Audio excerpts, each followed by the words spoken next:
So Asia, even the US with fossil fuels, because all war machines are running on fossil fuels. Logistics, so transport, and food production.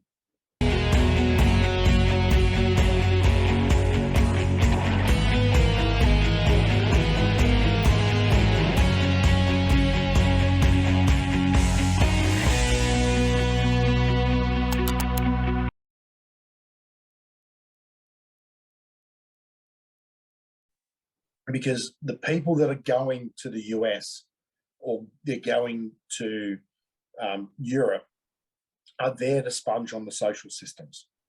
That's why the boat people try to get to Australia, because they know they can sponge on the social system, and we're idiots and allow them to do it. So if you look for countries, Indonesia doesn't allow you to sponge on its system. Thailand doesn't let you sponge on it. The Pacific Islands won't let you sponge on it. The Philippines don't let you sponge on it. They want you to spend money in there and employ their people. So these are the places to start looking at as alternatives, options. You don't have to go there all the time, but it's an option if everything goes haywire and up the shit really quick. Yeah. So we don't have any more questions, but I do have a question of my own, is that if wars do come, as you're predicting, and I'm sure many other people are, I know a lot of people like Warren Buffett, the Rothschilds, and people of that status, they talk about recessions and wars create more millionaires, or they can make the most money and bring the most opportunity than any other time. So if a war did come globally, where would you as an investor be looking to capitalize on the opportunities? So Asia, even the US with fossil fuels, because all war machines are running on fossil fuels. Logistics, so transport, and food production. Because if you have a look what happened during World War II especially, all the productive land in Europe become littered with mines and unexploded ordnance and all that sort of stuff. So a lot of people starved because they just couldn't grow food. We didn't have the transportation systems that we've got today. Now, being able to grow mass amounts of food and transport it is going to be a very, very, very good thing. Being able to process that food into higher up the scale meats or proteins or whatever that can be shipped quickly is going to be even more. So if you have a look at where the Buffetts of the world and the Bloombergs and all these guys are investing, they're investing into fossil fuels, oil, gas, coal. They're investing into food, and they're investing into transportation. NetJets, which is the largest private jet owner in the world, it is at the moment, it's having the best time of its life. The people that used to fly first class around the world are now flying on a private jet. VistaJet is another one. It is just going gangbusters because it's not a big step to go from a commercial airline flying first class to going, well, I'll get the whole family together and we'll just charter a private jet and we can go direct. And it's a lot easier because we don't have the connections around and all that. Plus it's private, you know, it's more efficient, it's more secure, and the like. So we're already seeing the trends on where you should be looking to invest. Stock markets aren't going to go away. You know, stock markets go up and down, and they've been around, you know, since basically, you know, 1600.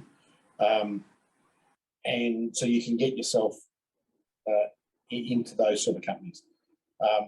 One of the things that I've always lived by as well, and you know, everyone's heard me say I'm a contrarian. So if the wokey idiots of the world are saying invest over here, I'm going somewhere else, because normally when you scratch the surface of these guys, like take Michael Bloomberg. Michael Bloomberg was saying, got to invest in renewable energy, wind, solar, all this sort of stuff. but his own family and his family office were investing in the fossil fuels. They're buying coal companies and oil and gas companies like they're going out of fashion.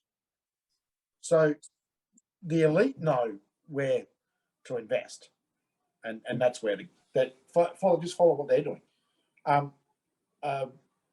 What's his name? Microsoft, Bill Gates is buying farmland. Yeah, I know right now he might be stopping farming on it, but let me tell you, he will start farming again as soon as there's a major conflict in Europe and Europe is not producing food, because he knows where the money is. And the plant-based stuff that him and Branson and all those fools invested in, the Beyond Meats and all that sort of stuff, well, all the major fast food chains have taken it off their menus because it doesn't sell. No one wanted it. So follow the money. It always comes down to follow the money.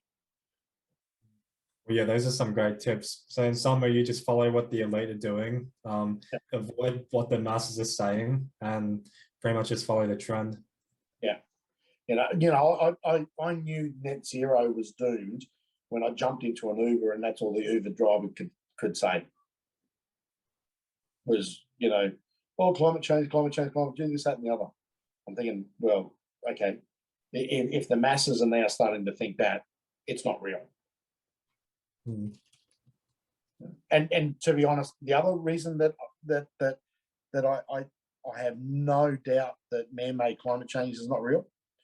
Why would Obama, the biggest proponent of net zero with him and Al Gore and the Democrats, why would he buy a house on Martha's Vineyard that's a metre under sea level? Yeah. So if oceans are supposed to rise, Martha's Vineyard is going to flood, because most of the Martha's Vineyard, once you get over the sand dunes, is actually below sea level or at sea level. So why would you go and spend $18 or $20 million on a house that is not going to be here in 5 years or 7 years if you believe their predictions? So it's simple things like that. The other thing is, and I'm sorry, I'm taking up everyone's time. The other simple thing on this is you can still get insurance and finance to buy beachside property.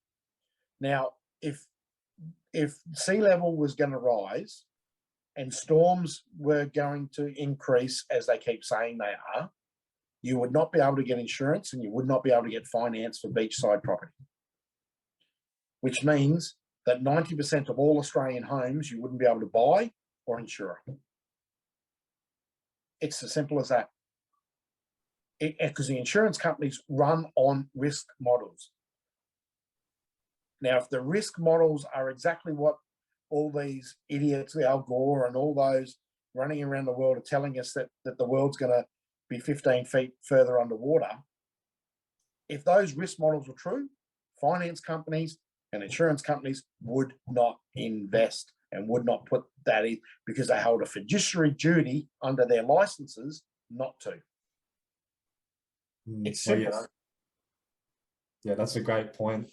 And I also like the point you mentioned before about being a contrarian, because it reminds me, I think it was Robert Allen who was in a taxi one time, and he was talking, his taxi driver was telling him and encouraging him to invest into a certain stock because he thinks it's going to take off. So Robert Allen was already invested in that stock, and when he got back to his firm, he tells everyone, his investors, to sell out all of their stocks of that, because now it's going to come crashing down. And sure enough, it did, because the masses were starting to catch on.